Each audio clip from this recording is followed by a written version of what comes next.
श्रीमद् भागवतम से पाठ, स्कंद 3, अध्याय 33, कपिल देव के कार्यकलाप। श्लोक संख्या 4। सत्वमृतो में जठरेण नाथ, कथम नु यस्योदर एतदासीत्, विश्वं युगान्ते वटपत्र एकः, शेते स्म माया शिशुरंघ्रिपानः। अनुवाद। आपने मेरे उदर से श्री भगवान के रूप में जन्म लिया है। हे भगवान, यह उस परमेश्वर के लिए किस प्रकार संभव हो सका जिसके उदर में यह सारा दृश्य जगत स्थित है? इसका उत्तर होगा कि ऐसा संभव है क्योंकि कल्प के अंत में आप वटवृक्ष की एक पत्ती पर लेट जाते हैं और एक छोटे से बालक की भांति अपने चरण कमल के अंगूठे को चूसते हैं। तात्पर्य: प्रलय के समय भगवान कभी कभी एक शिशु के रूप में प्रकट होते हैं जो प्रलयकारी जल पर तैरती बरगद की पत्ती पर लेटा रहता है। अतः देवहूति कहती है, मुझ जैसी सामान्य स्त्री के उदर में आपका लेटे रहना उतना आश्चर्यजनक नहीं है। आप तो बरगद की पत्ती पर लेट सकते हैं और शिशु की भांति प्रलय जल में तैरते रहते हैं। चूंकि यह अधिक आश्चर्यजनक नहीं है, अतः आप मेरे उदर में तो लेट ही सकते हैं। आप सिखाते हैं कि जो लोग इस संसार में संतान के इच्छुक होते हैं और जो विवाह करके संतान वाले परिवार का सुख उठाना चाहते हैं, उन्हें भगवान के समान ही शिशु प्राप्त हो सकता है। और सबसे आश्चर्यजनक बात तो यह है कि भगवान स्वयं अपना अंगूठा चूसते हैं। चूंकि सारे ऋषि तथा भक्त अपनी सारी शक्ति तथा सारे कार्यकलाप भगवान के चरण कमलों की सेवा में अर्पित कर देते हैं, अतः उनके चरण कमलों के अंगूठे में अवश्य ही कोई दिव्य आनंद होता होगा। भगवान अपना अंगूठा उस अमृत को चखने के लिए चूसते हैं जिसकी आकांक्षा भक्तगण सदा ही करते हैं। कभी कभी स्वयं भगवान को आश्चर्य होता है कि उनके भीतर कितना दिव्य आनंद समाया है। अतः अपनी शक्ति का स्वाद चखने के उद्देश्य से कभी कभी वे अपना स्वाद लेते हैं।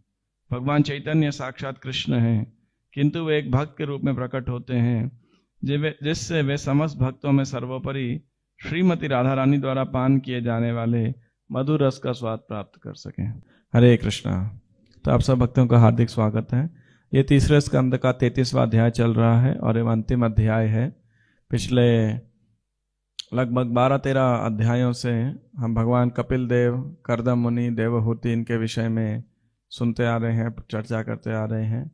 8 अध्यायों के अंदर देवहूति माता और कपिल देव जी के बीच में संवाद होता है, जहाँ पे देवहूति उनसे प्रश्न पूछती है और उनके बेटे कपिल उनको शिक्षा प्रदान उत्तर देते हैं। लगभग 8 प्रश्न अलग अलग जगह पे पूछे जाते हैं और 8 प्रश्न के कपिल देव जी उत्तर देते हैं और दे चुके हैं। और अब ये अंतिम अध्याय है इस वार्तालाप का भी और इस स्कंद का भी, जिसके अंदर भगवान कपिल देव के कार्यकलापों का वर्णन किया जा रहा है। लेकिन इससे पहले कि भगवान कपिल देव प्रस्थान करते अपने घर से और उनके कार्यकलापों का वर्णन हो, माता देवहूति उनका आभार प्रकट कर रही हैं, उनसे प्रार्थनाएं अर्पित कर रही हैं और बहुत ही फिलोसॉफिकल प्रेयर्स देवहूति जो हैं अपने बेटे से कर रही हैं, कपिल देव से। तो ये इस अध्याय का प्रसंग है जिसमें वो भगवान को नमस्कार कर रही हैं और स्तुतियों के द्वारा प्रार्थना कर रही हैं। तो इसमें वो कह रही हैं, स्वत्वम भृतो में जठरेण नाथ, कथम नु यस्योदर एतदासीत्, विश्वम युगान्ते वटपत्र एक, शेते स्म माया शिशुरंघ्रिपानः। वो कह रही हैं, स्वत्वम भृतो में, हे नाथ, हे स्वामी, हे भर्ता, में जठरेण, हे नाथ, आपने क्या किया है, मेरे जठर यानी मेरे उदर से, मेरे गर्भ से आपने प्रकट हुए हैं। भृतो जन्म लिया है आपने। आप वही पुरुष हैं, मतलब आप परम पुरुष हैं, आप साधारण व्यक्ति नहीं, आप वही भगवान हैं, आप मेरे स्वामी हैं और श्री भगवान के रूप में आपने जन्म लिया है। कथम नु यस्योदर एतदासीत्। तो ये कैसे संभव है कि आप तो भगवान हैं, आपके उदर में देखा जाए तो सारी सृष्टि है और आप मेरे उदर के अंदर हैं, है ना? तो ये कैसे संभव है? तो ये बात जो है देवहूति यहाँ पे कह रही हैं कि नहीं, बड़ी आश्चर्य वाली बात है। मतलब इसको साधारण भाषा में समझने के लिए, अभी हम सब इस कमरे के अंदर हैं, राइट, मैं भी इस कमरे के अंदर बैठा हुआ हूं और आपको पता लगे कि ये कमरा मेरे अंदर है, संभव है ये? एक सामान्य स्थिति के अंदर सामान्य व्यक्ति के लिए ये संभव नहीं है। या तो हम कमरे के अंदर हो सकते हैं, ये कमरा हमारे अंदर हो सकता है। लेकिन भगवान की अचिंत्य शक्ति ऐसी है कि भगवान इस कमरे के अंदर भी हो सकते हैं, इस हॉल के अंदर भी हो सकते हैं, और भगवान के अंदर पूरा हॉल भी रह सकता है ना। तो ये भगवान की अचिंत्य शक्ति है, इनकंसीवेबल, जिसको समझने के लिए। तो यही बात यहाँ पे देवहूति कह रही हैं कि ऐसा कैसे संभव है। कथम नु यस्योदर एतदासीत, कि जिसके उदर के अंदर तो पूरा ब्रह्मांड रहता है। कौन सी लीला में भगवान ने अपना ब्रह्मांड प्रदर्शन किया था? दामोदर में नहीं, हाँ जी, हाँ, जब भगवान ने मिट्टी खाई थी और यशोदा माता कहती है उन्हें कि तुमने मिट्टी खाई है, तो क्या बोल रहे थे? मैंने नहीं खाई। बोले तुम्हारे दोस्त कह रहे हैं, दाऊ बलराम जी भी कह रहे हैं। ठीक है, आप मुंह खोल के देख लो। जब मुंह खोला तो क्या देखा? पूरा सृष्टि ब्रह्मांड सब कुछ जो है भगवान ने, यशोदा माई ने भगवान के मुख के अंदर देखा, स्वयं को भी देखा उसके अंदर। तो ये भगवान की अचिंत्य शक्ति है। तो कह रही है ये हो सकता है सुनने में आश्चर्यजनक, बोलने में आश्चर्यजनक लगे, विचार करने में आश्चर्यजनक लगे, लेकिन वास्तविकता में उतना आश्चर्यजनक है नहीं। क्यों नहीं है? जो भगवत तत्व को जानते हैं, भगवान की अचिंत्य शक्तियों के बारे में जानते हैं, तो उनके लिए कोई बड़े आश्चर्य की बात नहीं है। और इसीलिए वो एक उदाहरण दे रहे हैं यहाँ पे, क्या? विश्वम युगान्ते वटपत्र एकः, वटपत्रशाही भगवान का यहाँ पे उदाहरण दे रही हैं कि विश्वम युगान्ते, जब पूरे ब्रह्मांड का युग का अंत हो जाता है, यानी जब प्रलय होने लगता है कल्प के अंत में, तो वटपत्र एकः, आप एक वटवृक्ष यानी पीपल नहीं, बरगद के पेड़ की पत्ती के ऊपर आप एक छोटे से शिशु के रूप में आप लेटे रहते हैं। और हालांकि प्रलय, पूरा प्रलय के जल है, पूरा ब्रह्मांड जल से आप्लावित है, आप आराम से एक पत्ती पे लेट करके आराम से उसके अंदर तैर रहे हैं। आप सोचिए भगवान की बोट भी कैसी है ना। एक्चुअली इस पत्ती के लिए बोलना चाहिए दैट नेवर सिंक्स, जो कभी डूबती नहीं है। भगवान आराम से, और क्या कर रहे हैं भगवान? शेतेस्मा, आराम से, जैसे बच्चा सोता है सो रहे हैं। और क्या कर रहे हैं? माया शिशु हो। माया शिशु मतलब हालांकि एक छोटे से बच्चे के रूप में है, लेकिन अचिंत्य शक्तियां हैं। माया शिशु मतलब उनका शिशु का रूप मोहित करने वाला है, एक तरीके से कह सकते हैं मायावी है। क्यों? क्योंकि एक बच्चे में तो आप क्या सोचोगे, क्या शक्ति होगी, छोटा सा बच्चा है, लेकिन ये अकल्पनीय शक्तियां हैं उनके अंदर। तो इसलिए माया शिशु अंघ्रिपान। और क्या कर रहे हैं भगवान? अपना पैर का अंगूठा अपने मुंह में डाल के चूस रहे हैं। तो इसके ऊपर शिला बिलो मंगल ठाकुर ने बड़ा सुंदर एक कृष्ण करणामृत के अंदर भी श्लोक मेंशन किया है, और उसके अलावा एक पूरा बाल मुकुंद अष्टकम नामक एक भजन लिखा है। करारविंदेन पदारविंदम मुखारविंदे विनिवेशयन्तम वटस्य पत्रस्य पुटे शयानम बालम मुकुंदम मनसा स्मरामि, बालम मुकुंदम मनसा स्मरामि। करार विंदेना मतलब अपने हाथों से क्या पकड़े हैं वो? पदार विंदम, अपने पैर का को पकड़े हुए हैं। मुखार विंदे विनिवेशयंतम, और क्या कर रहे हैं? उस पैर को, अपने पैर के अंगूठे को अपने मुंह में डाले हुए हैं। आप सबने चित्र देखा होगा, ये है ना भगवान का बाल। तो वटस्य पत्रस्य पुटे शयानम, और क्या कर रहे हैं? एक वटस्य पत्रस्य, एक वटपत्र के ऊपर जो है भगवान लेटे हुए हैं, इसलिए उनका नाम क्या है? वटपत्रशाही जो है उनका एक नाम इसलिए भी है। बालम मुकुंदम, तो ऐसे बालम मुकुंदम, शिशु रूप के अंदर, जो बालक रूप के अंदर हैं, ऐसे मुकुंद का मैं अपने मन में स्मरण करता हूं। और ऐसे करके उन्होंने 8 श्लोक जो हैं, एक अष्टकम इसके ऊपर लिखा है, बाल मुकुंद अष्टकम, जैसे भगवान की बाल्य लीलाओं का बड़ा सुंदर वर्णन किया गया है। तो यहां पे इस बात का वर्णन करती है। तो मैंने सोचा कि इसमें कई चीजें प्रभुपाद जी ने अपने कई पॉइंट्स बताए हैं, तो जितने हम पॉइंट चर्चा कर पाएंगे, एक पॉइंट सबसे पहले मैं ये वटपत्रशाही भगवान के बारे में चर्चा करता हूं कि ये देवहूति माता ये उदाहरण जो दे रही हैं कितना सटीक उदाहरण है यहाँ पर। तो ये भागवतम के 12वें स्कंद के 8वें और 9वें अध्याय के अंदर वर्णन आता है। एक ऋषि थे मार्कंडेय, तो उनकी बड़ी लंबी उम्र थी, तपस्या कर रहे थे, और तपस्या करने के बाद उन्हें नरनारायण ऋषि के दर्शन प्राप्त होते हैं, नरनारायण भगवान के, और वो उनसे प्रसन्न होते हैं। तो बोलिए क्या इच्छा है आपकी?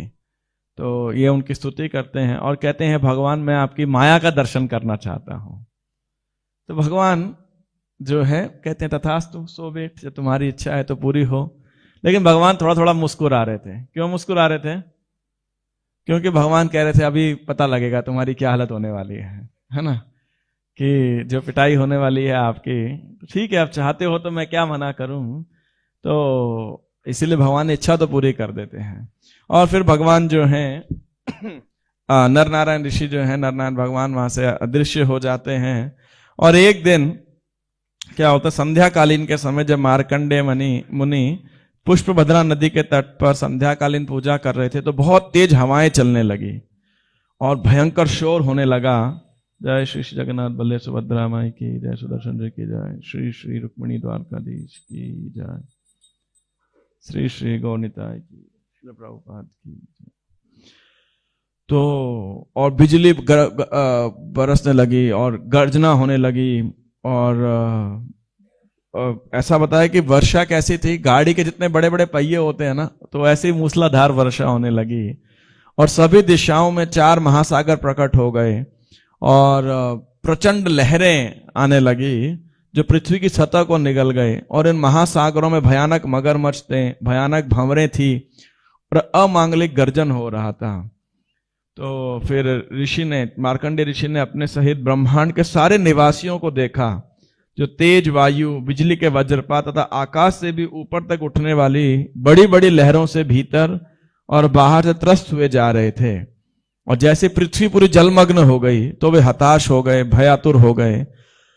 और उन मार्कंडेय मुनि सब देख रहे हैं, उनके देखते देखते बादलों से हो रही वर्षा समुद्र को और भरती रही, जिससे महासागर के जल ने अंधड़ द्वारा भयानक लहरों के उठने से पृथ्वी के द्वीपों, पर्वतों तथा महाद्वीपों को आप्लावित कर दिया। जल ने पृथ्वी, अंतरिक्ष, स्वर्ग तथा स्वर्गीय क्षेत्र को आप्लावित कर दिया। वास्तव में सारा ब्रह्मांड यानी 14 लोक लगभग सभी दिशाओं में जलमग्न थे, और उनके सारे निवासियों से एकमात्र मार्कंडेय मुनि ही बचे थे। उनकी जटाएं छितरा गई थी और ये महामुनि जल में अकेले इधर उधर घूम रहे थे, मानो मूक और अंधे हो, जड़ांधवत, मतलब पूरे उसमें अकेले केवल, और वो भी ऐसे भयानक एटमॉस्फेयर के अंदर। हमें तो सुबह सुबह अगर मंदिर आने में भी बीच में कुत्ते पड़ जाएं तो डर लग जाता है ना। कभी रास्ते में, यहाँ है कुत्ते ऐसे, हमारे पंजाबी बाबू तो इतने कुत्ते हैं पूछिए मत उस रोड के ऊपर, तो उसी में डर लग जाता है कि भाई क्या है ना। और यहाँ तो मार्कंडेय मुनि जो है अकेले और प्रलय के अंदर, और भूख प्यास उन्हें अंदर सता रही है। बाहर से दैत्याकार मगरमच्छ हैं, तिमिंगिला मछलियां दारी हैं, इधर से वायु चल रही है जोर जोर से, लहरें उठ रही हैं, अपार अंधकार है जिसमें वो गिर गए थे, तो पूरा घोर डार्कनेस। और जब वो अत्यधिक थक गए तो उन्हें दिशाओं की सुध न रही और वे आकाश तथा पृथ्वी में भेद नहीं कर पा रहे थे। मतलब सब इतना जलमग्न हो गया, कहाँ पृथ्वी है कहाँ आकाश है कुछ पता नहीं। कभी भंवर में फंस जाते, कभी प्रबल लहरों के थपेड़े खाते, कभी जलीय दैत्यों के परस्पर आक्रमण करने पर निगले जाने से आशंकित उड़ जाते, कभी उन्हें शोक, मोह, दुख, सुख या भय का अनुभव होता, तो कभी भयानक रुग्णता मतलब बीमारी तथा पीड़ा का अनुभव होता, जैसे कि मान लो बस मरने ही जा रहे हो, लेकिन मरने नहीं था। तो ऐसे कहते हैं करोड़ों वर्ष बीत गए और उनका मन पूर्ण पुरुषोत्तम भगवान श्री विष्णु की माया से विमोहित था। तो ऐसे बस बिना उद्देश्य के भगवान की माया के दर्शन करने थे तो अब करो, है ना। भगवान से वरदान मांगा था तो भगवान ने दर्शन कराया उन्हें। और तब क्या हुआ, जल में विचरण करते हुए मार्कंडेय मुनि ने एक छोटा सा द्वीप देखा, आइलैंड देखा, और वहां पर एक छोटा बरगद का पेड़ खड़ा था जिसमें फल फूल लगे थे। तो पूरा समुद्र, लेकिन बीच में एक आइलैंड, कहीं तो जाके उनको जमीन दिखी। और जब वो उस वृक्ष की उत्तर पूर्व की एक शाखा में एक पत्ते के भीतर एक शिशु को लेटे देखा, इस शिशु का तेज अंधकार को कम कर रहा था। ग्रसंतम प्रभयातमः, यानी उस अंधकार को खत्म नष्ट कर रहा था। तो वहां पे और इस शिशु का वर्णन किया गया है। महामरकत श्यामम श्रीमद्वन पंकजम कंबुग्रीवम महोरस्कम सुनसम सुंदर भ्रुवम श्वासै दलकाभातम कंबु श्रीकर्णाडिमम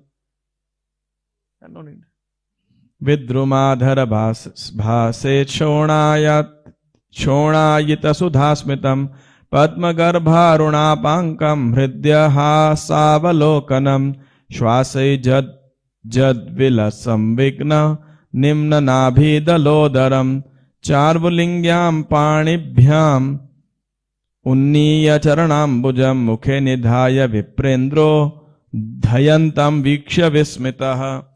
तो इस बालक का रंग कैसा था? गहरा नीला रंग और निर्मल मरकत जैसा था, मतलब मार्बल की तरह महा शाइनिंग। उनका कमल रूपी मुखमंडल अपार सौंदर्य का चमक रहा था और उनके गर्दन में शंख जैसी रेखाएं थी। उनका वक्षस्थल चौड़ा, नाक सुंदर आकार वाले,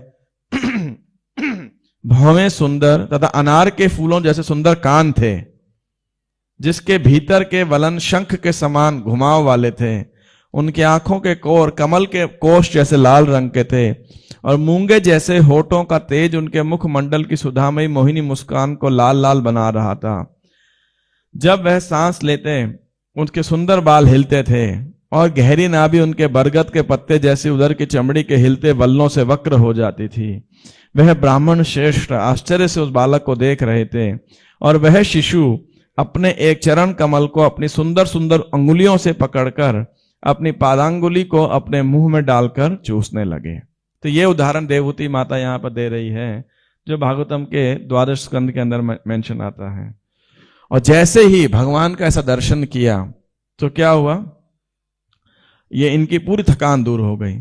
तद्दर्शनाद्वीत परिश्रमो मुदा प्रोत्फुल्लत हृत पद्म विलोचनाम्बुजः प्रहृष्ट रोमाद्भुत भाव शंकितः प्रश्नुम पुरस्तम प्रससार बालकम। जैसे बालक मार्कंडेय मुनि ने बालक को देखा, उसकी सारी थकान जाती रही। वास्तव में उनको इतनी अधिक प्रसन्नता हुई कि उनका हृदय तथा उनके नेत्र कमल की भांति पूरी तरह प्रफुल्लित हो उठे और उन्हें रोमांच हुआया। इस बालक की अद्भुत पहचान के विषय में शंकित मुनि उनके पास पहुंचे। तो फाइनली उनके पास गए ये जानने के लिए कौन हो, और तभी भगवान ने क्या किया? तभी उस शिशु ने श्वास ले ली। ताव शिशो वै श्वसितेन भार्गवः सोऽन्तः शरीरं मशको यथा विशत् तत्राप्यदो न्यस्तमचष्टकृत्स्नशो यथा पुरा मुह्यदतीव विस्मितः। तो जैसे ही उस शिशु ने सांस अंदर ली, तो क्या हुआ जानते हैं? ये मार्कंडेय मुनि, इसमें लिखा है मशको यथा विशत्, मच्छर की तरह अंदर खींचे गए, है ना। तो और तब वो भगवान के शरीर में चले गए और शिशु के रूप में, रादर शिशु के शरीर के अंदर। और वहां पे उन्होंने क्या देखा? संपूर्ण ब्रह्मांड को प्रलय के पूर्व की स्थिति में सुव्यवस्थित पाया। पूरा ब्रह्मांड, यूनिवर्स जो है, यूनिवर्सल मैनिफेस्टेशन प्रॉपर ऑर्डरली वे के अंदर, बिल्कुल जिस प्रकार से इसका क्रिएशन है। तो ये देखे मार्कंडेय मुनि एकदम आश्चर्यचकित और विस्मित हो गए। आप सोचिए, ऐसी परिस्थिति से कोई, उस बालक ने सांस लिया, अभी तो उसको पूछने के लिए जा रहे थे कौन हो, पता करने के लिए कौन है, और तुरंत तो उनके अंदर चले गए। और फिर उन्होंने अंदर क्या देखा? उन्होंने वहां पे संपूर्ण ब्रह्मांड देखा। आकाश, स्वर्ग, पृथ्वी, तारे, पर्वत, सागर, द्वीप तथा महाद्वीप, हर दिशा में विस्तार, संत तथा आसुरी जीव, वन, देश, नदियां, नगर तथा खाने, खेतीहर गांव तथा चारागाह, समाज के वर्ण, आश्रम। उन्होंने सृष्टि के मूल तत्वों तथा उनके गौण उत्पादों के साथ ही साक्षात काल को देखा, जो ब्रह्मा के दिनों में असंख्य युगों को नियमित करते हैं। इसके अतिरिक्त उन्होंने भौतिक जीवन में काम आने वाली अन्य सारी वस्तुएं देखी। उन्होंने अपने समक्ष यह सब देखा जो सत्य सा प्रतीत हो रहा था। मतलब उनके नाक से प्रवेश किया और अब यह उनके शरीर में, उदर के अंदर सब कुछ यह दर्शन कर रहे हैं। उन्होंने अपने समक्ष हिमालय पर्वत, पुष्पभद्रा नदी तथा अपना आश्रम भी देखा, जहां उन्होंने नर नारायण ऋषियों के दर्शन किए थे। तत्पश्चात मार्कंडेय मुनि द्वारा संपूर्ण ब्रह्मांड के देखते देखते जब उस शिशु ने श्वास बाहर निकाली तो ऋषि उसके शरीर से बाहर निकल आए और प्रलय सागर में गिरा दिए गए। सांस के अंदर दर्शन किए, सांस छोड़ा तो वापस सागर के अंदर। उस विशाल सागर में उन्होंने छोटे से द्वीप पर बरगद के वृक्ष को उगा हुआ और शिशु को पत्ते के भीतर लेटे हुए देखा। वह शिशु उनको अपनी आंखों की कोरों से प्रेम के अमृत से भरी हंसी से देख रहा था। मार्कंडेय मुनि ने उसे अपनी आंखों के रास्ते अपने हृदय में कर लिया। निरीक्षतोपांग निरीक्षणेन नेत्राभ्याम धिष्ठितम हृदय, नेत्रों से उन्होंने क्या किया, अपने हृदय के अंदर भगवान को बैठा लिया। अत्यंत शुद्ध ऋषि दिव्य श्री भगवान का आलिंगन करने दौड़े, लेकिन तभी क्या हुआ, भगवान अदृश्य हो गए और अदृश्य हो गए। और भगवान के अदृश्य हो जाने पर वह बरगद का वृक्ष, जल राशि, ब्रह्मांड का प्रलय, ये सारे के सारे अदृश्य हो गए। और क्षण भर में मार्कंडेय मुनि ने पहले की तरह अपने आप को अपनी कुटिया में पाया। तो ये जो उदाहरण वटपत्र शाही का कि आप भगवान तो प्रलय के दौरान इस प्रकार से बरगद के पेड़ पे लेट सकते हैं और उनके अंदर इतनी अपार शक्ति है, तो फिर आपका मेरे गर्भ में लेटना कोई ज्यादा आश्चर्यजनक नहीं है कि नहीं। तो ये अब इस श्लोक के अंदर जो ये दो बातें देवहूति कह रही हैं कि भगवान मेरे उदर में लेट रहे हैं और दूसरा इस पत्ते के ऊपर लेट रहे हैं, ये दोनों बातें इस विरोधाभास को जो मैंने पहले भी चर्चा किया, दो विरोधा बातों को रिकंसाइल कर रही हैं। बोल रही हैं कि हे भगवान, आप उस बरगद के पत्ते पर लेटे हो, है ना, और सारी सृष्टि आपके अंदर निवास कर रही है। और वो बरगद का पेड़ कहाँ है, इस सृष्टि के प्रलय के रूपी पूरे जल के अंदर है। तो कैसे वो सब सृष्टि भगवान के बाहर भी है, यानी भगवान उस सृष्टि के अंदर है ना, चाहे प्रलय के बालों के अंदर, बादल जल के अंदर, और वही सृष्टि भगवान के भीतर भी है ना। तो अंदर और बाहर दोनों हैं। और ये एक विरोधाभास लगता है ना भाई, या तो मेरे अंदर कोई चीज हो सकती है या मेरे बाहर हो सकती है, मैं किसी के अंदर हो सकता हूं, दोनों चीजें साइमल्टेनियसली होना ये केवल और केवल भगवान कर सकते हैं। और इसीलिए तो दूसरा विरोधाभास है कि भगवान के उदर के अंदर सारी सृष्टि रहती है और वो भगवान मेरे उदर में रहते हैं, मेरे उदर से प्रकट हुए, इस बात को वो यहां पर सिद्ध कर रही हैं। तो ये भगवान की अतुलनीय शक्ति है बेसिकली। और जो भक्त होते हैं वो भगवान की शक्ति का वर्णन करने में, इस शक्ति का स्मरण करने में, शक्ति को समझने में बहुत ही आनंद लेते हैं, है ना। इसीलिए जो महान भक्तों के बीच में कभी वार्तालाप होता है तो हम देखते हैं कि वे सब रास लीला, भगवान के अवतारों की लीला से पहले क्या सुनना चाहते हैं, भगवान की सृष्टि लीला, कि किस प्रकार भगवान ने ये सृष्टि की। और अगर एक औसत बुद्धि का व्यक्ति भी होगा, केवल सृष्टि का थोड़ा अवलोकन भी कर लेगा ना, तो वो देखेगा कि ये सृष्टि और सृष्टिकर्ता कितने महान हैं। अब देखिए, हम केवल आसपास हमें थोड़ा बहुत अवलोकन करना है। आज के जमाने का एक दुर्भाग्य है कि बहुत सारे आर्टिफिशियल एटमॉस्फेयर हमारे यहाँ क्रिएट हो चुके हैं, बड़े सारे बिल्डिंग्स और रोड्स, हाईवेज एटसेट्रा, जिसके कारण हम सृष्टि का अवलोकन भी ठीक प्रकार से नहीं कर पाते। मैं तो कह रहा हूं एक औसत बुद्धि का भक्त भी ना हो, केवल एक कह सकते हो मुनि हो, केवल सृष्टि को अध्ययन करने वाला कोई व्यक्ति हो, तो आप देखिए सृष्टि में कितने आश्चर्यजनक है ये सृष्टि। कैसा आश्चर्य है आप देखिए।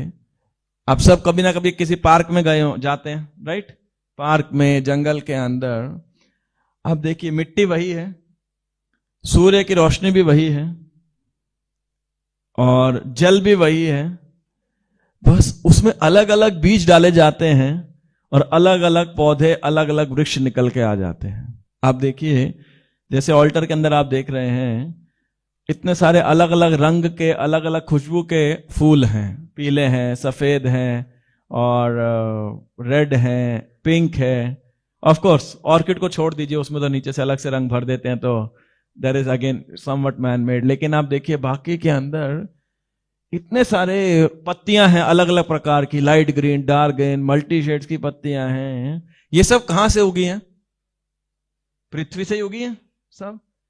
और वही मिट्टी है, वही जल है, वही सूर्य की रोशनी है। लेकिन आप देखिए इतने सारे रंग, इतनी सारी सुगंध, अलग अलग अलग प्रकार के फल, अलग अलग प्रकार की सब्जियां। एक करेले की सब्जी है, इतनी कड़वी है ना। दूसरी तरफ आप देखिए, क्या बोल सकते हो आप, है ना, कड़वी भी है, खट्टे नींबू है या संतरे हैं खट्टे, इसके अलावा मीठे शकरकंदी है, बिना टेस्टलेस आम है, फल में आम हो गए और सब प्रकार के फल हो गए। तो आप देख सकते हैं मिर्च हो गई, इतनी तीखी है, उसी पृथ्वी से निकल रही है ना। सब कुछ, सारा वातावरण सेम है, लेकिन उस बीज में ऐसी क्या शक्ति है? तो आप देखिए ये सृष्टि की विविधता है ना। सेम चीज, सेम फैक्ट्री के अंदर, सेम मशीन के अंदर डिफरेंट प्रोडक्ट्स निकल रहे हैं, आप देखिए। तो ये एक उदाहरण है। ऐसे आप देख सकते हैं सृष्टि में को किसी भी लेवल से आप देखेंगे, व्यक्ति केवल एक ही चीज कर सकता है, he will be only amazed, केवल आश्चर्यचकित हो सकता है और कुछ नहीं, कि क्या बनाई है ये एक्स्ट्राऑर्डिनरी सृष्टि है। अब देखिए इस सृष्टि के अंदर, वास्तविकता के अंदर, अभी तो हमने जैसे सुनने से जयद्वैत महाराज कहते थे, God is expert in organizing everything and man is expert in messing up everything. कि भगवान इस सृष्टि को सुव्यवस्थित करने में दक्ष हैं और मनुष्य जो है इस पृथ्वी को या इस सृष्टि को बिगाड़ने में एक्सपर्ट दक्ष है। लेकिन पुराने काल में आप देखिए, अगर आप या आज से कोई 50-60 साल पहले की सभ्यता या गांव के अंदर भी देखेंगे, ओम पूर्णम, ये जो सृष्टि है भगवान की, ये पूर्ण है। आज हमारा एक बहुत बड़ा सब्जेक्ट है वेस्ट मैनेजमेंट, राइट, है ना। तो कितना बड़ा एक चैलेंज है आज की दुनिया के अंदर वेस्ट मैनेज करना। मतलब कल की हमारी बात है, हम भी अभी मंदिर की चर्चा, वहां सीवेज ट्रीटमेंट प्लांट एसटीपी बनाने का वो कर रहे थे, तो वो स्टडी करने के लिए 2 साइट्स पे गए थे हम दिल्ली के अंदर। माय गॉड, इतना बड़ा टेंशन है कि केवल कचरे को कैसे डिस्पोज किया जाए। आप देखिए चाहे स्वच्छ भारत अभियान हो, लेकिन जगह जगह जा सकते हैं, हमारे कचरा पेटियों की क्या हालत है ना। दिल्ली के आसपास तो, दिल्ली के में किसी भी डायरेक्शन से घुसो, पहले स्वागत कहां से होगा? कचरे के पहाड़ों से, है ना। चाहे आप मुकरबा चौक पे जाइए, चाहे आप इधर गाजीपुर पे जाइए। कई साल पहले रिपोर्ट आई थी, शायद अब पता नहीं कितने सत्य है, कि गाजीपुर का जो लैंडफिल है, जो कचरा का पहाड़ है, 8 मीटर और ऊंचा हो जाएगा तो कुतुब मीनार को छोटा कर देगा। It will be, Qutub Minar is I think 73 metre, something like that, right. तो anyhow the point is, लेकिन पहले के जमाने में आप देखिए, या गांव साइड में जाएंगे, आज भी क्या होता है, गाय बैल इत्यादि, आदमी मल त्यागने कहां जाता था? खेतों में जाता था। अगले दिन तक वो समाप्त, ऑटोमेटिकली उसको सब पृथ्वी के जो क्या बोलते हैं कीड़े वगैरह सब रहते हैं, वर्म्स वगैरह, वो खा जाते थे, और उससे क्या हो जाता था? खाद बन जाती थी एक प्रकार से, ठीक है ना। और उस पृथ्वी से क्या निकलता था?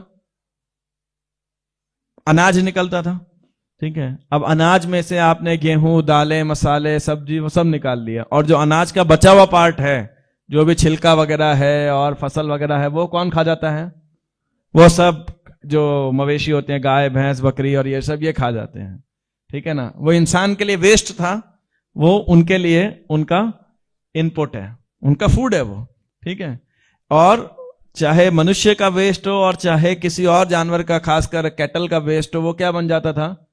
खाद बन जाता था, राइट, ठीक है ना। आप देखिए, और इसके बाद में गाय से क्या मिल जाएगा आपको? दूध मिल जाएगा। आप सोचिए ऐसी मशीन है हमारे पास किसी के पास में, इधर से घास डालो और दूध निकले, राइट, है ना। आप सोचिए, और उसके बाद भी एक तरफ से आपको दूध मिल रहा है, और धरती से आपको क्या प्राप्त हो रहा है? आपको अनाज प्राप्त हो रहा है, फसल प्राप्त हो रही है। उस अनाज आपके लिए, और उसका वेस्ट गाय के लिए फॉडर है। आप सोचिए गाय भैंस वगैरह के लिए फॉडर, इतनी कई वेस्ट का मैकेनिज्म बचा। उसके बाद में उसी गाय के वेस्ट से लोग क्या करते थे? आंगन लिपा करते थे, घर सब लिपा करते थे, पेंट वगैरह किया करते थे, राइट। कोई खर्चा नहीं लगना होता था, और उसको फिर और क्या इस्तेमाल किया जाता था? उसी को ईंधन के रूप में इस्तेमाल किया जाता था, उसी के ऊपर खाना पकाते थे। अब बच गई राख, राख का क्या करते थे? उसी से बर्तन धो लेते थे। आप सोचो इतना परफेक्ट मैकेनिज्म था ये कि जो जो आजकल कृत्रिम रूप से हमने जो कर दिया है, तो इसलिए बहुत सारे हमें चैलेंजेस आते हैं, डिफिकल्टीज आती हैं, लेकिन भगवान की सृष्टि इतनी परफेक्ट है ना, कि इसमें वेस्ट नाम की कोई चीज ही नहीं है। तो मेरा पॉइंट ये था कुल मिला के कहने का कि भगवान की सृष्टि को अगर कोई ढंग से स्टडी भी करने ना, तो वो केवल और केवल अप्रिशिएट के अलावा कुछ नहीं कर सकता। केवल और केवल भगवान के दिव्य बुद्धि की, भगवान के दिव्य शक्ति की इतने परफेक्ट अरेंजमेंट को केवल वो अप्रिशिएट कर सकता है, ग्लोरीफाई कर सकता है। ठीक, तो पहला उदाहरण मैंने आपको दिया किसका? पहला उदाहरण किसका दिया था? हाँ जी, पृथ्वी से जो अनेक प्रकार के फल फूल और ये सब रंग सुगंध टेस्ट निकल रहे हैं। दूसरा भगवान की perfection, there is no waste, everything is so perfectly utilized. और तीसरा उदाहरण मैं आपको देता हूं, आप देखिए इस सृष्टि के अंदर जल को कैसे मेंटेन किया जाता है, वाटर लेवल को कैसे किया जाता है। जल का भंडार कहां पर है? समुद्र। समुद्र से पानी क्या हो जाता है? वाष्पीकरण, इवेपोरेशन होता है, और क्या बन जाते हैं धीरे धीरे? उसका बादल बन जाता है। क्यों बादल बन जाता है? अब आप समुद्र में जाओगे तो उसका पानी कौन पी सकता है? हार्डली कोई पी सकता है। आज से कोई 10-12 साल पहले बड़ी बड़ी कंपनियां ट्राई कर रही थी कि समुद्र के पानी को ड्रिंकिंग वाटर में, पोर्टेबल वाटर में चेंज करके, और उसको जो पानी की डिफिकल्टीज हैं उसको हम सॉल्व कर सकें बेसिकली। तो आई थिंक अभी भी कुछ लेवल, एक लेवल तक वो जरूर कर पाते हैं उस समुद्र के नमकीन पानी को, खारे पानी को पीने का पानी बनाने के, लेकिन एक मास लेवल पे करना एक बहुत बड़ा चैलेंज है। लेकिन भगवान ने देखिए उसी खारे पानी को क्या किया है? बादल के रूप में कन्वर्ट कर दिया। अब बादल को आप मान लीजिए एक वाटर टैंक के रूप में, वाटर टैंक ही और क्या है कि नहीं? और कैसा वाटर टैंक है? हवा में उड़ सकता है। आप सोचें हम यहाँ पे कोई वाटर टैंक लगाएं शीतल का या कोई और कंपनी का, मान लीजिए जो भी टैंक है, उड़ेगा क्या कभी? और उसके बाद में ऐसा उड़ करके, क्यों ऐसा उड़ने वाला है? ताकि जहां पे ये पानी की सप्लाई के लिए हमें तो सब पाइपलाइन लगाना पड़ता है, मोटर पंप लगाने पड़ते हैं, लेकिन भगवान देखिए बादल को ही उड़ा देते हैं, पूरा वाटर टैंक को, और उड़ा के क्या कर रहे हैं? जहां पे आवश्यकता है वहां पे भेज देते हैं। और ऐसा बादल है, आप सोचिए ऐसा वाटर टैंक है, पूरा का पूरा प्लेन निकल जाता है उसके अंदर से, पंक्चर नहीं होता है वो, है कि नहीं? उसमें कोई छेद नहीं होता है, फटता नहीं है, ऐसा है। ये भगवान की सृष्टि है, आप सोचिए। और उसके बाद में जहां आवश्यकता है, खासकर जलों में, खेत खलिहान में, जमीन के ऊपर, ये सब बाकी क्या करता है आगे जाके? फिर बारिश के रूप में जो है नदियों को, कुओं को और अन्य अन्य स्रोत को, सबको जो है वो फुलफिल करता है। और उसके बाद नदियों के थ्रू वापस कहां पहुंच जाता है? हाँ, पूरी पृथ्वी को इरिगेट कर वापस समुद्र में चले जाता है। तो आप देखिए ना, समुद्र ओवर फ्लडेड होता है कभी, क्योंकि कंटिन्यूअस इतनी परफेक्ट साइकिल बनाई गई है। It's such an amazing thing basically. तो ये भगवान की अचिंत्य शक्ति है और इतना परफेक्ट अरेंजमेंट है इस जगत के अंदर। तो इसीलिए जो भी कोई बुद्धिमान भक्त होते हैं वो विचार करते हैं भगवान ने इतनी सृष्टि, इतनी परफेक्ट सृष्टि बनाई, और कैसे बनाई, क्या बनाया होगा। जैसे आप में से जो भी लोग इंजीनियरिंग बैकग्राउंड से होंगे, तो जब भी कोई नई इन्वेंशन होती है तो सबका दिमाग चलने लगता है कि नहीं? क्या मैकेनिज्म यूज किया होगा, क्या कोडिंग की होगी, क्या टेक्नोलॉजी यूज करी होगी, इट ऑल गोज। तो डिवोटीज जो स्पिरिचुअल टेक्नोलॉजी को अप्रिशिएट करते हैं कि इसके पीछे क्या स्पिरिचुअल टेक्नोलॉजी होगी।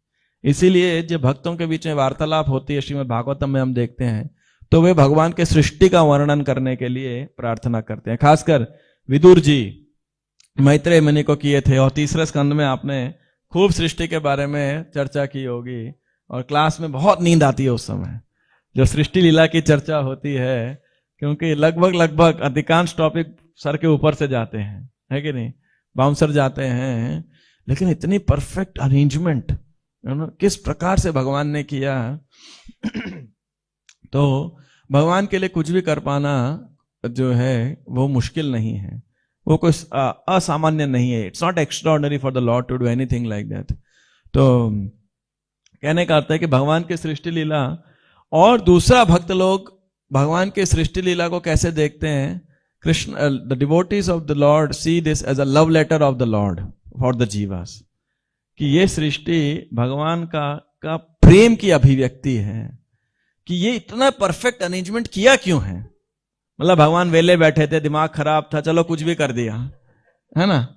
होता है कभी कभी लोग सनकी होते हैं तो कुछ ना कुछ करना होता है उन्हें, राइट। जितने बड़े इन्वेंशन होते हैं सब सनकी लोगों के द्वारा ही होते हैं। साधारण आदमी कोई इन्वेंशन थोड़ी कर पाता है खास। जितना भी आप लोग साइंस टेक्नोलॉजी पढ़े होंगे तो आर्किमिडीज प्रिंसिपल और ये केक्यूल और ये सब वगैरह, किसी के सपने में आ रहा है, किसी को बाथरूम में कुछ हो रहा है, किसी के सर पे सेब गिर रहा है ना। तो पागल लोग जो होते हैं वही कुछ प्रकृति में इन्वेंशन कर पाते हैं, है ना।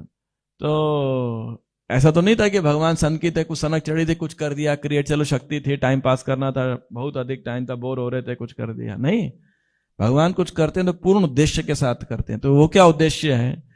इतना परफेक्ट अरेंजमेंट किया जीवात्माओं के लिए, उन जीवात्माओं के लिए जो भगवान से ही विद्रोह करके भगवान की तरह वास्तविकता में भोग करना चाहते थे। तो उनके लिए ऐसा अरेंजमेंट किया यहां पर कि वो दोनों उद्देश्य पूरे कर सके। दोनों उद्देश्य कौन से?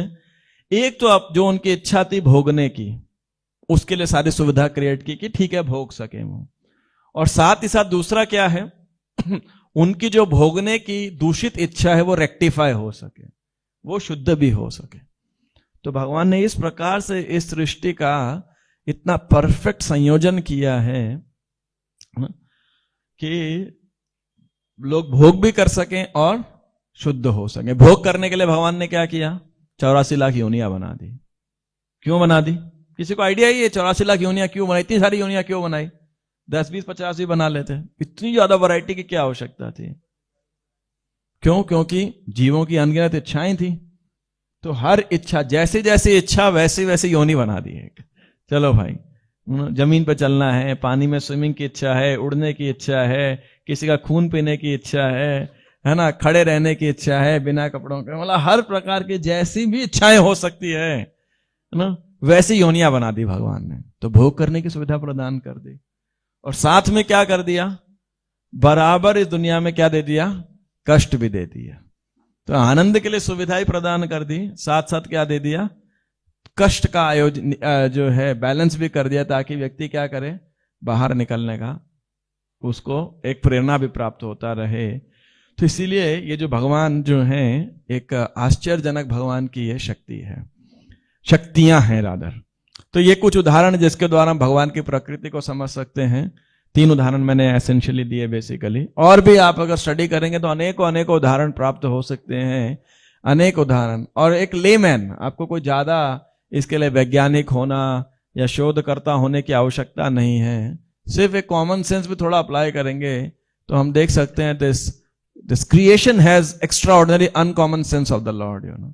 इस क्रिएशन के पीछे भगवान की अकल्पनीय विचारधारा है बेसिकली। तो मार्कंडेय ऋषि के बारे में यहां वर्णन किया गया था। इसके अलावा प्रभुपाद जी एक बात और कह रहे हैं देवहूति माता के बारे में। ये बात प्रभुपाद जी कमेंट्री से उठा रहे हैं कि जो लोग इस संसार में संतान के इच्छुक होते हैं और जो विवाह करके संतान वाले परिवार का सुख उठाना चाहते हैं, उन्हें हे भगवान, देवहूति कह रही हैं, आप सिखाते हैं कि उन्हें भगवान के समान ही शिशु प्राप्त हो सकता है। तो यानी मातृत्व या फादरली जो प्रेम है, माता और पिता का जो प्रेम है, इस दुनिया में स्वाभाविक है, लोग माता पिता बनना चाहते हैं, उस वात्सल्य का अनुभव करना चाहते हैं कि हमारी संतान हो जिसके साथ प्रेम का आदान प्रदान कर सकें। तो उसकी उत्कर्ष, चरम उत्कर्ष सीमा कहां पर है कि भगवान सिखा रहे हैं कि भगवान जिस प्रकार मैं करदम और देवहूति का पुत्र बना, उसी प्रकार मैं आपका भी पुत्र बन के आ सकता हूं, पुत्र बन सकता हूं। तो लेकिन उसके लिए क्या करना होगा? क्या करना होगा? उसके लिए कुछ भगवान को प्रसन्न करना होगा।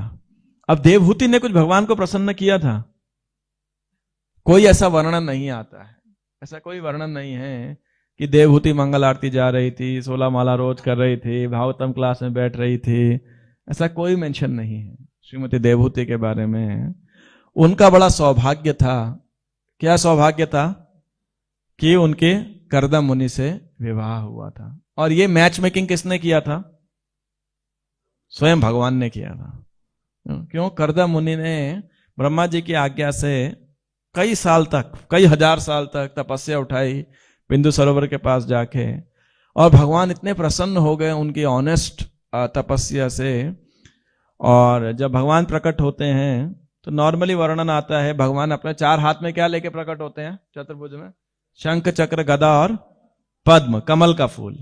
लेकिन भगवान जब कर्दम मुनि के सामने प्रकट होते हैं तो जानते हैं कमल के जगह क्या लेके आए थे? लिली का फूल था, उसमें लिखा है व्हाइट लिली। तो भगवान प्रकट होते हैं, कर्दम मुनि उनसे प्रार्थना करते हैं, उनका ग्लोरीफाई करते हैं, और साथ साथ अपनी दयनीय स्थिति भी बताते हैं। कह रहे भगवान आप मेरे सामने खड़े हो और इतने महान महान भक्त हैं जो आपको प्राप्त करने तपस्या करते हैं, आप मेरे सामने खड़े हो, लेकिन मेरी क्या इच्छा है? विवाह करने की इच्छा है। तो अगर किसी को विवाह भी करना हो तो तपस्या करके भगवान से प्रार्थना करनी चाहिए। और फिर बोले कि मुझे कैसी लड़की चाहिए?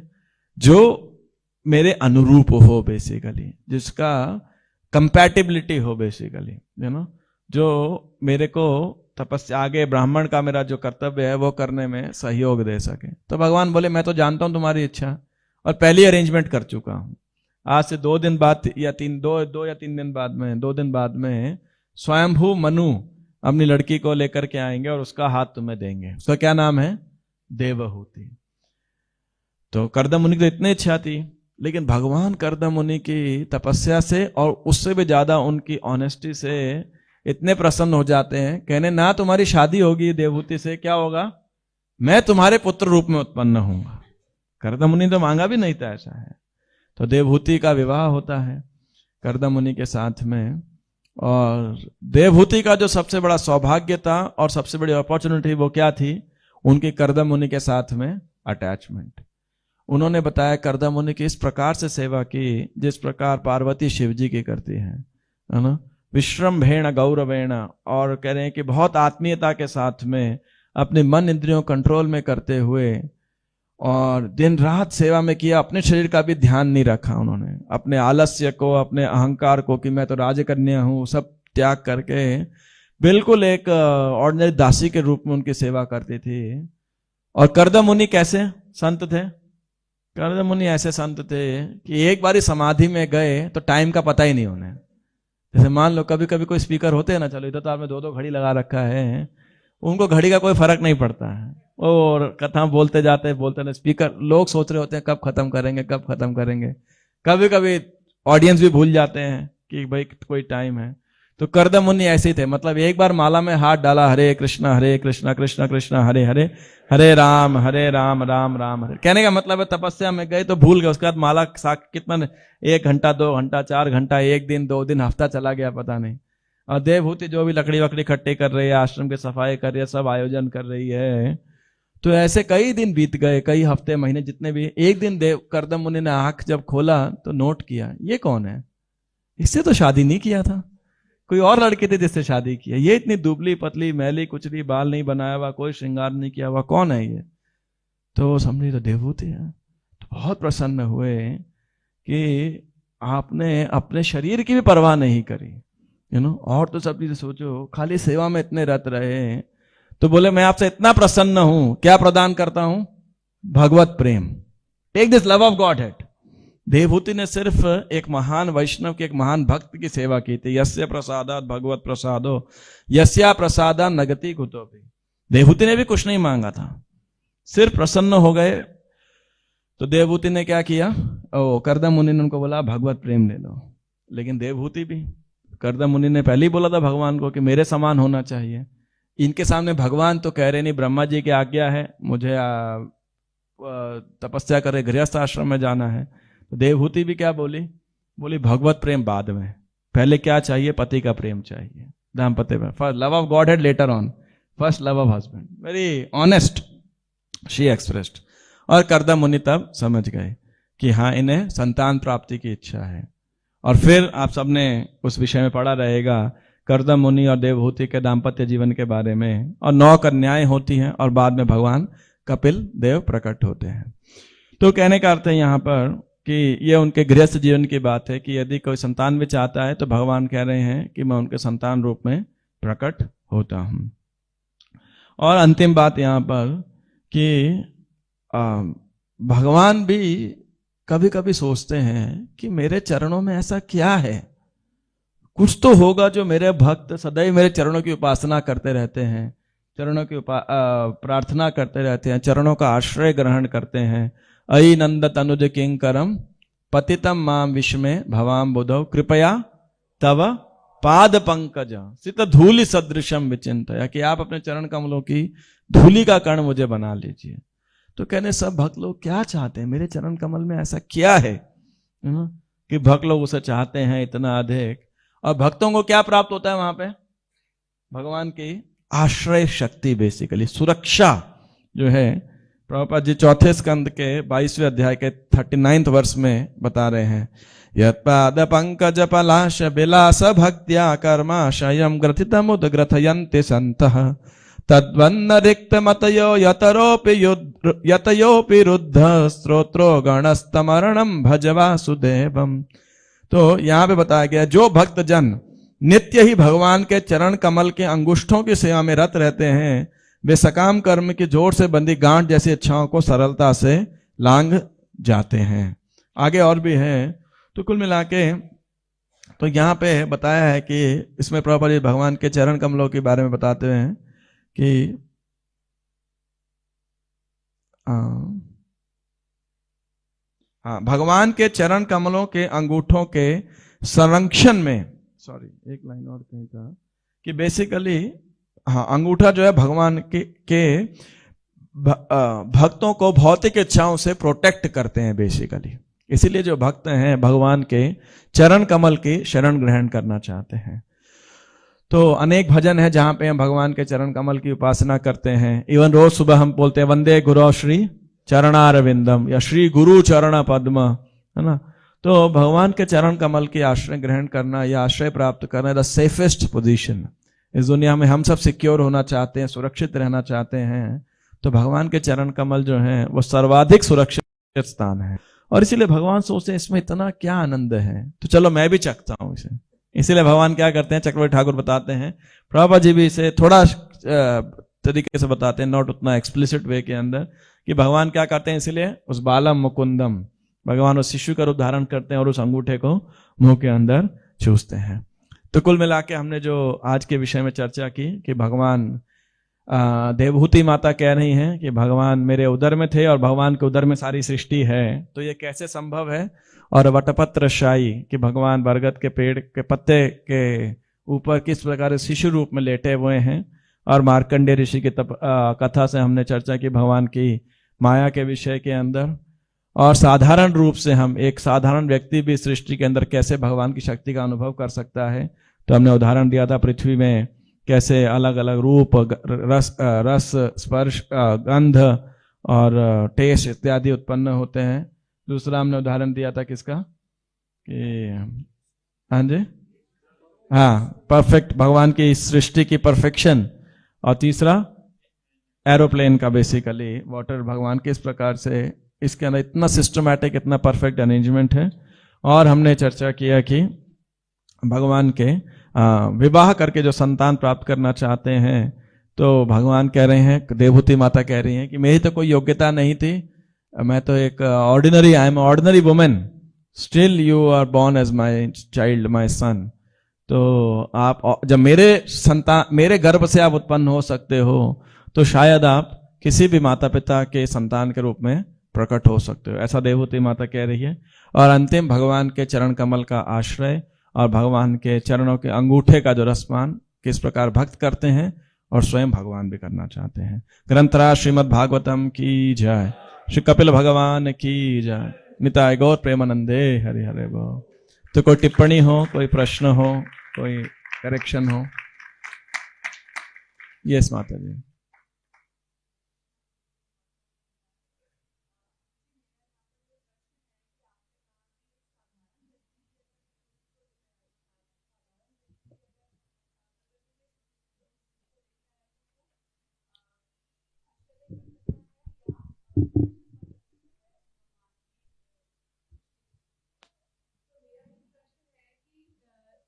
जो वैज्ञानिक हैं या जो निरीश्वरवादी हैं वो भी देखते हैं सृष्टि को, तो फिर वहां पर वो भगवान की सत्ता स्वीकार नहीं करते, वहां पर वो कहते हैं कि नेचर है, प्रकृति है, वो प्रकृति की महानता का वर्णन करते हैं। तो फिर प्रभु जी फिर वो उनका विचार इससे भिन्न क्यों है? उनसे क्यों है? क्योंकि वो भगवान की सत्ता को अस्वीकार करना चाहते हैं। तो इसीलिए, क्योंकि उनकी भावना यही है, तो इसीलिए उन्हें सृष्टिकर्ता नहीं दिखाई पड़ते। और सृष्टि में तो अनेक प्रकार के रिसर्च और शोध करते रहते हैं, लेकिन सृष्टिकर्ता का हाथ नहीं दिखाई पड़ता उन्हें, क्योंकि उनकी सोच क्या है, नमाम दुष्कृतिनो मूढ़ा प्रपदन्ते नराधमा माया अपहृत ज्ञान आसुरिम भावमाश्रिता। तो माया उनका ज्ञान हर लेती है, इसीलिए। लेकिन एक बात है, सारे वैज्ञानिक ऐसे नहीं होते वास्तविकता के अंदर।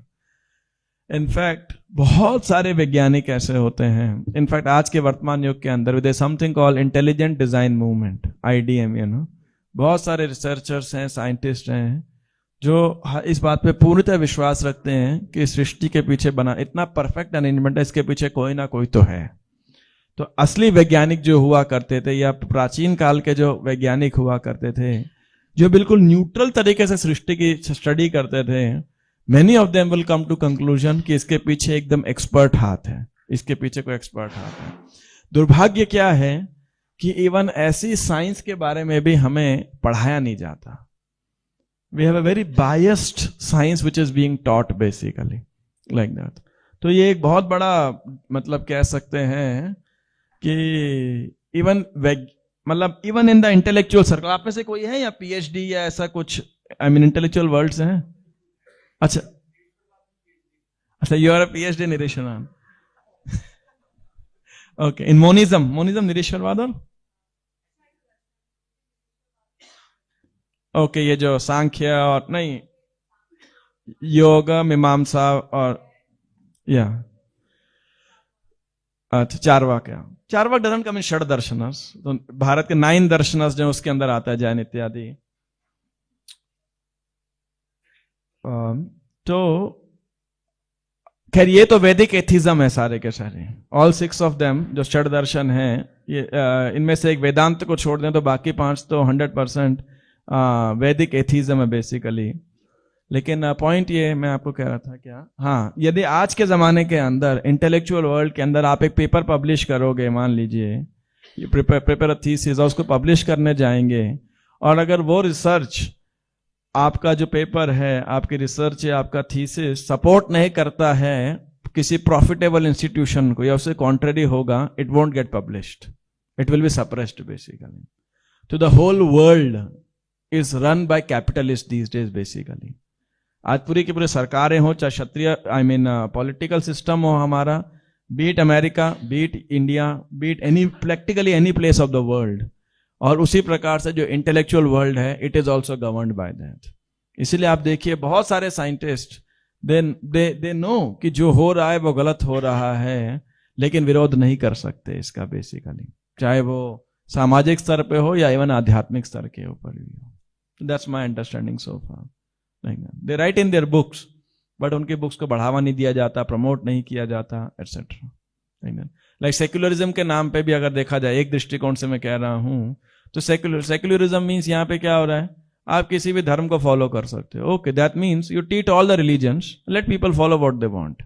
हो क्या रहा है, आज सेक्युलरिज्म के नाम पे कोई भी धर्म नहीं पढ़ाया जा रहा है, ठीक है, आप सारे पढ़ाओ। तो instead of, if blind acceptance is rejected, is condemned, blind rejection is also condemned. आप सारे पढ़ो फिर स्वीकार करो। So that's my understanding of what your point is. I'm not sure मैंने आपके प्रश्न का उत्तर ढंग से दे पाया हूं कि नहीं दे पाया। But all these searches basically, कोई मेरे कहने का मतलब ये था, कोई वास्तविकता में वैज्ञानिक जो हैं, जो बिल्कुल न्यूट्रल दृष्टिकोण से इस प्रकृति को स्टडी करते हैं, they all come to a conclusion कि it is a perfectly orderly arrangement of the universe, और इसके पीछे कोई ना कोई हेतु जरूर होना चाहिए, पॉइंट है। बट वो हमें पढ़ाया नहीं जाता या बोला नहीं जाता। यस प्रभु।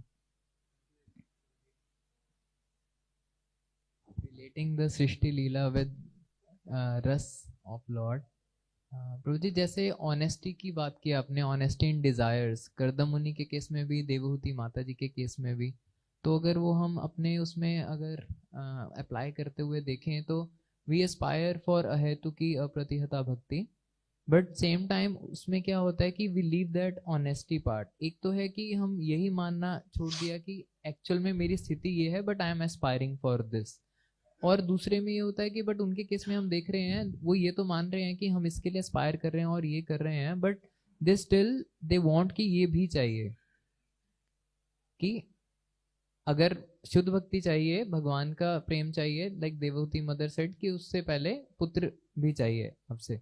तो हम क्या करते हैं, we just overrule it, मतलब हम कभी वी गेट दिस अंडरस्टैंडिंग कि हमें उसमें फंसना नहीं है, we just have to overlook it, उससे निकलना है। तो वो भी ऑनेस्टी का हनन हुआ, या मतलब किस तरह से इसको समझना चाहिए? बहुत लंबा प्रश्न हो गया आपका। कुल मिला के आप ये पूछ रहे हैं कभी कभी हम प्रीमेच्योरली ट्रांसेंडेंटल हो जाते हैं, और इसीलिए साधक भक्त जो है उसके पैर जमीन पे नहीं रहते हैं कुल मिला के, इन द सेंस कि हम आध्यात्मिक मूल्यों को, आध्यात्मिक दृष्टि को इतना अधिक बढ़ावा दे जाते हैं कि हम कभी कभी भूल जाते हैं कि हम समाज में रहते हैं, इस शरीर में रहते हैं, तो उसके मेंटेनेंस को, उसके सामाजिक नियमों का भी हम कभी कभी उल्लंघन कर जाते हैं। तो what is the balance between honesty and spiritual pure devotional aspirations?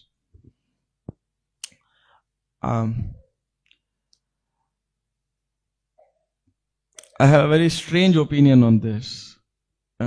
तो वो आप कंटेस्ट कर सकते हो, no need to follow that, लेकिन इस थॉट प्रोसेस को आप जरूर इस पे रिसर्च कर सकते हो बेसिक, कि शायद हमारे समाज के अंदर हमें एक भगवत गीता के इस मूल्यों को या शिक्षाओं को थोड़ा ढंग से और बारीकी से समझना चाहिए कि हम कैसे अपने सामाजिक रोल्स को कृष्ण भावना भावित बना सकते हैं, rather than neglecting and ignoring our social functionaries, कह सकते हैं functionality, how can we make it more Krishna conscious? यानी हम अपने कर्तव्यों को त्याग ना करके अपने कर्तव्यों को और अधिक कृष्ण भावना भावित कैसे बना सकते हैं। जिस प्रकार अर्जुन ने युद्ध किया, सेम बात की जो युद्ध के पहले थे, युद्ध के बाद थी। वो कह रहे थे मैं छोड़ना चाहता हूं, कृष्ण ने क्या किया, उनको बोला कि आप इसको ठीक प्रकार से निभाओ basically. So this line of thought was a thought of varnashram basically, you know. वर्णाश्रम के अंदर हालांकि ये थॉट सम सिद्धिर हरितोषणम, लेकिन इतना प्रोमिनेंट थॉट नहीं होता था। हर व्यक्ति अपने अपने कर्तव्य में संतुष्ट रहता था, तो इस वजह से कंपटीशन नहीं होता था।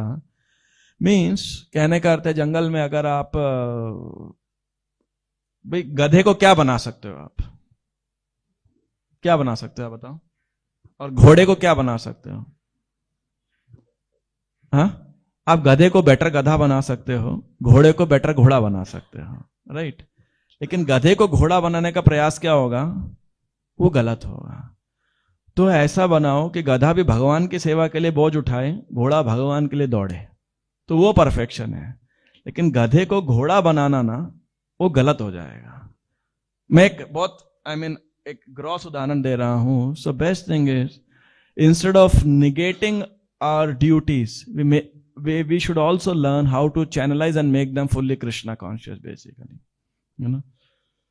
तो इसीलिए यानी मान लीजिए किसी में है स्वाभाविक इच्छा विवाह करने की, संतान होने की, तो इसमें गलत क्या है? द पॉइंट इज, इसमें गलत नहीं है एज लॉन्ग है धर्मा विरुद्धो भूतेषु कामोस्मि भरतर्षभ, कि धर्म के विरुद्ध नहीं है, लाइक दैट।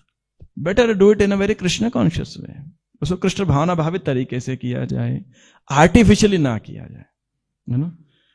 अब आप बोलेंगे ये तो फिर प्रभु जी सब आर्टिफिशियली वो चल रहा है यहाँ पर, इस हिसाब से तो वी आर, हम नहीं।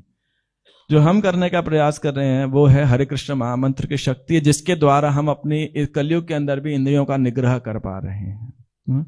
लेकिन एक लेवल ऑफ शुद्धिकरण के बाद में व्यक्ति को समझ में आता है कि ये मेरी genuinely physical, mental, social, economic needs हैं, जिनको मैं कृष्णा कॉन्शियस वे से पूरा करूं, और ये मेरे आध्यात्मिक नीड्स हैं। The spiritual life should complement our life rather than conflicting with our life. That's my understanding, और इट्स हाईली डिबेटेबल। मतलब मैं अपने आप से भी कई बार डिबेट करता रहता हूं, but that's personally my conviction कि कृष्ण भावनामृत हमें एक better employ, better boss, better husband, better wife, better brahmachari, better disciple, better sadhaka, better student, even a better body, Gita के हिसाब से युक्त आहार विहार से युक्त चेष्टा से कर्मसु, हम एक बेटा शरीर ही बन जाए तो बहुत बड़ी योग्यता होगी हमारे लिए। सच बात है कि नहीं? शरीर से हमें इतना तकलीफ रहता है। सो दैट वे हम कृष्ण भावना भावित होंगे तो हम देख पाएंगे ये सब कृष्ण से जुड़ा हुआ है। Then I will do it with the best consciousness basically. ठीक है नहीं? हरे कृष्ण। ग्रंथराज श्रीमद् भागवतम की जय, श्रील प्रभुपाद की जय, गौर प्रेमानंदे हरे।